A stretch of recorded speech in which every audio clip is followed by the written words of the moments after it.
du coup, la team, ce que je voulais dire. Bref, je disais Job 10.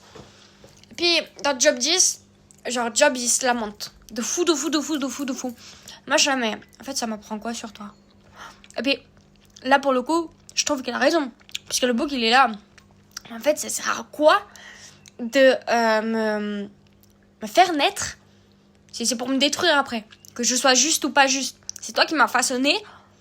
Puis après, toi, tu t'envoies, tu dis oui pour que les gens, là, ils... Parce que, en gros, Dieu a accepté le fait que Satan aille gigoter sa vie à Job sans toucher à sa vie. Ça veut dire Satan n'a pas le droit de le tuer. Mais il peut gigoter sa vie et lui faire tout ce qu'il veut, genre... truc bien hard. Bref, faut que j'arrête de dire ça, j'aime pas. Bref, voilà, qu'importe. Mais dans le sens où Job, il savait pas, en fait, pour lui, déjà, il déclare Dieu coupable un peu, il accuse un peu Dieu parce qu'il est là, mais en fait, bah, c'est toi, en fait, qui fais tout ça. Sauf qu'on comprend bien aussi avant, sauf que Job, il était pas au courant que c'est bien Satan qui fait toutes ces choses et non, ce n'est pas Dieu qui va faire le mal. Mais Dieu permet le mal. Puis moi, je suis là, mais en fait, je comprends en fait la vision de Job. Sachant que Job, il est décrit comme un peu immature émotionnellement dans le livre, en gros. Enfin, c'est pas qu'il est décrit comme ça, mais la méditation de ce personnage dit que il est un peu immature. Donc du coup, c'est pour ça qu'il va se faire des lamentations et tout. Enfin bref, voilà. Un chrétien assez mature ne se plaint jamais. Enfin bref, voilà. Ça arrive à tout le monde. Au bout d'un moment, c'est bon. Enfin bref. Mais c'était un homme intègre. Intègre, ça veut dire quoi? Ça veut dire qui est à fond dans la volonté de Dieu, qui lui obéit, qui a la crainte de Dieu. Puis voilà, quoi, il est là, quoi. Il est présent, quoi. Il va bien servir Dieu et tout. Bon, les gars, mon café après, voilà. Mais enfin, c'est pas grave. Bon, mais bon, du coup, voilà. Et du coup, je lis Job 10 et puis je suis là, mais en fait, je comprends pas, papa. Parce que t'es là, en vrai, oui, pourquoi tu as dit oui? Genre, pour que Satan aille le gigoter comme ça. Enfin, genre, pourquoi t'as accepté? Genre, je vois pas l'intérêt. Puis, tu sais, il a commencé à me parler, il m'a dit, ouais, mais en fait, écoute, Bathilde, prends l'exemple de tes enfants. Tes enfants, tu vas les aimer, tu vas les chérir. Au début, tu vas être là, tu vas les pouponner, tu vas faire de la nourrice. Enfin, genre, en mode dans le sens où, voilà, tes enfants, tu vas les habiller le matin et tout. Sauf qu'au bout d'un moment, faut bien qu'ils apprennent à faire tout seuls. Et ce qu'ils apprennent à faire tout seuls, parfois, tu vois, tu les vois un peu galérer à mettre leurs chaussettes. Exemple tout bête, hein. Mais il faut bien qu'ils apprennent à s'habiller tout seuls. Mais donc, du coup, tu vas les laisser se débrouiller tout seuls. Et les laisser galérer un peu. Et c'est un peu le même... émotionnellement parlant, c'est ce qu'ils vont ressentir, les gosses, quand on va les laisser un peu sur le téco se débrouiller. Alors que la vie accable et tout, voilà, quoi. C'est un peu comme Job... je sais pas comment expliquer, mais c'est comme Job... ce qu'il aura ressenti. Alors oui, il y a une différence entre savoir mettre une chaussette et galérer à la mettre et un mec qui a tout perdu. Ok, je le sais, mais bon, au moins, genre, Dieu, le fait d'avoir pris cet exemple-là, c'est émotionnellement parlant, ça va faire la même chose. Et puis en prenant un exemple bien hard, bien costaud, ça permet d'englober tout un ensemble de situations en fait dans lesquelles on pourrait se sentir émotionnellement comme Job. Mais donc du coup après il est là, mais pourtant tu sais que c'est pour leur bien.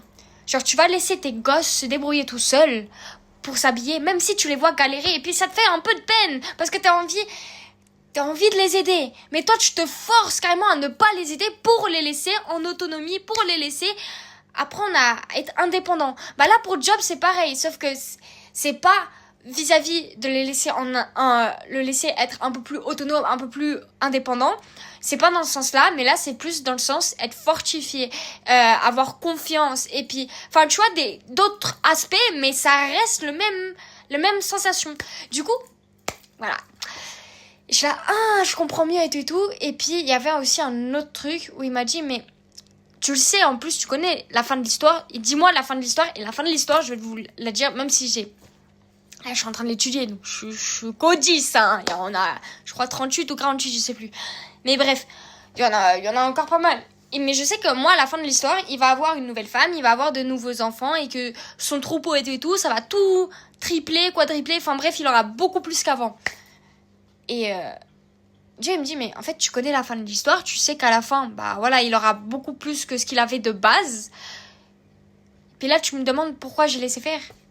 Mais parce que je sais que ça allait le faire grandir spirituellement, parce que je sais que aussi j'allais lui donner bien plus que ce qu'il avait avant.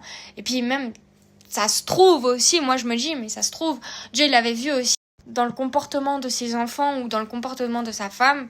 Puis il s'est dit, mais Job en vrai, il mérite un peu mieux. Donc bon, allez, on va le faire passer par une passe D. Et puis voilà, parce que Satan, il a dit, il s'est proposé pour aller faire un pass pour le fortifier. Bah voilà quoi, enfin, il s'est pas proposé comme ça, mais moi je le vois comme ça. Donc voilà. Et puis, je pense même au 3e chapitre, c'est pas dit explicitement, mais je pense que Job et sa femme se sont quittés, genre au 3e chapitre. C'est pas dit explicitement, faut que j'aille voir, mais dans le sens où, au bout d'un moment, sa femme, elle est là, mais parce qu'ils venaient de perdre tout leur troupeau, tout leur bétail, tous leurs enfants aussi. Et puis sa femme, au bout d'un moment, elle maudit Dieu, et puis elle dit, et Job, il répond, il dit, fais gaffe à ta langue, et tout, et tout. Donc je pense qu'après, il a plus jamais reparlé de sa femme, en tout cas, bah, là, je suis au 10, donc du 3 au 10, voilà, il parle de ses potes, et tout, et tout, mais en mode de... Voilà, il a plus sa femme. Et donc, du coup, je sais pas si sa femme, genre, elle l'a quitté ou, genre, c'est fini. Mais je sais pas, j'en sais rien. Faut que j'aille voir. Mais dans le sens, je sais qu'à la fin, à la toute fin, genre, tout son truc, genre, il va avoir une nouvelle maison, il va avoir une meilleure santé, il va avoir... Enfin, il va guérir, en fait. Et puis, petit à petit, en fait, ça va se faire. Mais petit à petit, en fait, quand il va regarder derrière, bah en fait, il va se dire, ouais, en fait, j'ai fait tout ça, mais en fait, là, maintenant, ce que j'ai le quadruple de tout ce que j'ai. Et voilà, mais c'est la fin, mais il faudra que je lise la fin, hein, voilà. Hein. Mais voilà. Du coup, je trouvais ça un peu bien. Et puis, ça rejoint aussi le fait que c'est bien de se lamenter, mais si t'as pas la méditation derrière ta lamentation, bah, ça sert à rien. Parce que Job, là, le chapitre 10, genre, c'est clairement une méditation, une lamentation tout le... Et vu que c'est une lamentation tout le long, bah on peut se dire, ouais, voilà quoi, c'est juste une méditation, c'est juste une lamentation. Sauf que dans la lamentation, il faut aller chercher de la méditation, parce que sinon c'est bien beau. Tu vois, moi je suis pas dans le même cas que Job, voilà, pour le moment je vais bien, voilà, hein. Mais dans le sens où, quand tu vas pas bien, tu peux toujours aller lire le chapitre 10 de Job, et puis te dire, en fait, Dieu me comprend, parce que regarde, dans sa parole, il y a ça et tout, ça veut dire qu'il comprend ma situation, il comprend ma détresse, il comprend mon cri, il l'entend, puis mon cri est légitime, quoi.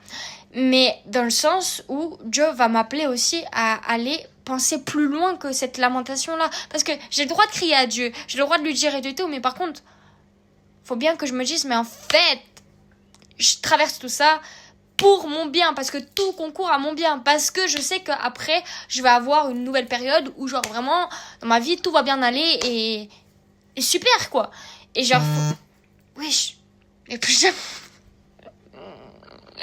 y a pas à faire ça, yeah, pardon, mais dans le sens où voilà quoi, mais pardon, j'ai une notif, ça a fait du bruit, ça m'a fait peur, mais voilà. Et dans le sens où, voilà, on en est là. Et puis, oui, derrière la lamentation, il y a toujours une méditation à aller chercher si tu veux pas t'arrêter à ta lamentation. Parce que c'est bien de se lamenter, mais si t'as pas par derrière quelques conseils, quelques méditations qui peuvent te permettre de rester debout dans ta détresse, à quoi bon ta lamentation ? Peut-être, oui, c'est pour se défouler, oui, certes, mais bon... Quand tu commences quelque chose, un travail, finis-le jusqu'au bout. Donc tu te lamentes, ok, tu te défoules, ok, mais après va chercher la vérité derrière. Bref,